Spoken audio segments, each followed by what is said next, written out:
Hi there. Today I thought I'd take a quick look at something I mentioned in the Make a Book in Running video I presented the other day. But before I actually go on and do that, let me just bring up the dialogue for the Dutching. And if I select all and set that to 10, what I want you to do is to make a mental note of this potential profit. So we're looking at £33, if you can keep a note of that. Keep in mind this is a 5 furlong race, and it's already been mentioned in the previous video that looking for a 10 tick offset in such races is possibly too much. But I haven't changed the automation, so we'll just go with it for the purposes of this video. So keep a mental note of that, £33 give or take. Okay, so we're coming up to the start of the race shortly, so the Dutch should be going in. What I mentioned the other day was the possibility of cancelling the very last unmatched bet. If you watched that video last, what you're doing is we have bets for every single runner, and we're just waiting for every one of those to drift, and if they all drift and they all get matched, we're guaranteed a profit. What I'm proposing in actual fact is when you get to one last unmatched bet, you just cancel that. So in effect, what you end up doing is creating a lay on that last runner that hasn't been matched. Now, one of the reasons I wanted you to take a mental note of that £33 is you'll see that when you do that, you then have a potential greater profit available to you. Assuming, of course, that the runner whose bet you've cancelled subsequently goes on to lose the race. Now, there's the difference in actual fact. If you compare that idea of leaving all the bets in place, you still need that last runner to drift for that unmatched bet to be taken, and therefore guarantee yourself a profit. Clearly, in that situation, he could then potentially come down again and go on to win the race, but your profit's been guaranteed. However, if you've cancelled that bet, you still need him to drift, but you need him to drift completely and lose the race. So we're going to have a look at this. I've changed the automation so that we've got a cancel last unmatched bet going in here. So that rule there is just going to monitor the market. And once there's only one bet left, it will cancel as long as it's gone past the halfway point of the race. I don't know how effective that will be in this race since it's only a 5 furlong race. Well, let's just switch back to the race here. So you see they're all just slowly getting matched. Let me just switch that back to as on Betfair so they're not jumping about.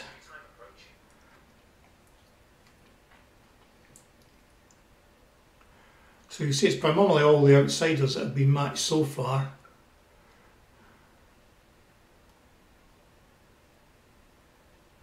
Cancelling unmatched bets. Right, that one's get cancelled, and it looks like he's going to drift and lose the race. So that worked out ideal. But notice the profit that we're going to get is £46 as opposed to the £33 we would have got if we hadn't cancelled that last unmatched bet. Also notice that that's the ultimate liability that we wound up with, the £85. So that liability would have been there whether we cancelled that last bet or not. Obviously, in this case, if we hadn't cancelled it, Mia Harris would have drifted and his bet would have been taken, and so we would have wound up with the £33 profit. Whereas in this case, by creating a lay on the fly, if you like, almost randomly, if you like, we've wound up with more of a profit. Now, I have absolutely no idea if this is profitable doing this long term. Absolutely no idea. It's something that you would need to test. Having a look at a longer race this time, 2 miles at Perth. Again, we're looking at a profit of around £33, so keep a mental note of that. Now the cancellation bet here, as I said earlier, it's configured to cancel but not before halfway round. The idea being that it's to give all runners a chance to drift the necessary 10 ticks. So I didn't want the last one cancelling too early. Because clearly, if you're going to cancel that last bet, there's still an increased risk involved. Okay, if we just switch back to the My Bets, that's the Dutch being placed. This case is just waiting for the race to start and seeing how we get on. So, as I say, it's a different way of looking at it. You're effectively randomly doing a lay, if you like. Keep in mind that there's still the opportunity to trade out as well, even though you've cancelled one. But let's see how long a race goes.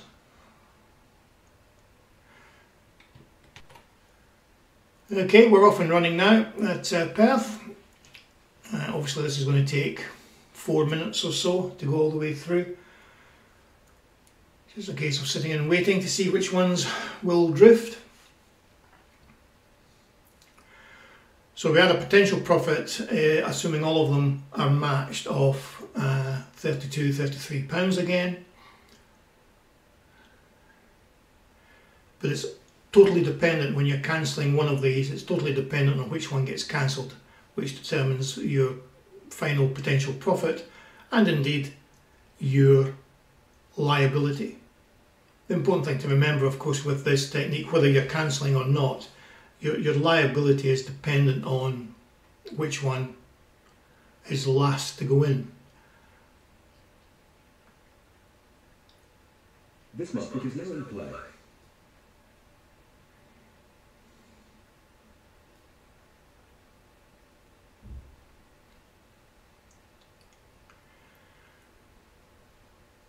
Now in larger fields and potentially longer races, you don't necessarily need to just cancel the very last one. You could cancel the last two, for example. There's all sorts of things you can play with, but it all needs testing. You need to sit back and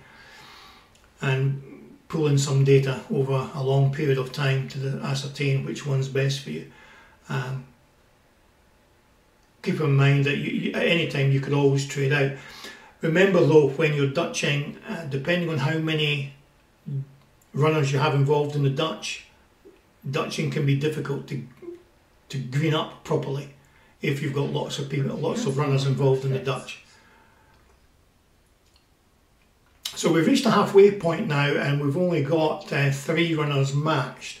So as soon as we get down to only 1 bet left, that will be cancelled, and it may well be cancelled towards the tail end of the race in actual fact, so we just need to wait and see how that goes.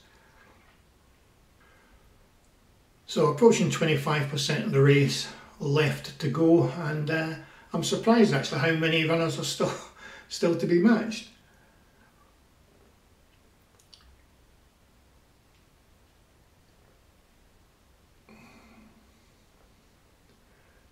It looks like it may actually be a relatively close race.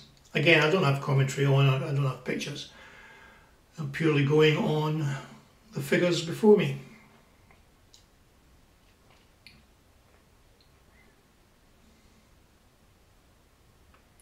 So you see Mac the Man has been steadily shortening in price since the start of the race.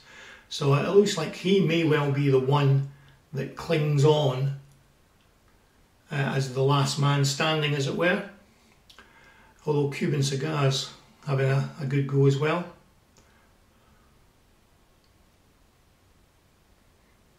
Cancelling unmatched bets. Right, so that one's been cancelled. Cuban Cigar hopefully is going to carry on, and we're going to end up, assuming Mac the Man carries on drifting, and just as I speak. Excellent. So we've actually got 2 others who have already been matched coming in. Excellent. So that worked a treat. So again, we've realised a much bigger profit. It was 32-ish at the start of the race, and we've achieved 51 for a potential liability of 80 quid on Mac the Man. And so that's the theory behind cancelling. In the long term, I'm sure you will get the occasional one that obviously doesn't lose the race, and so that effectively is a loser. But with the additional profit that you're making from those lays, will it cover those occasional losses? Who knows? You'll need to test an awful lot of races. Okay guys, I'll leave it there for today. I'll catch you in the next one. Thanks.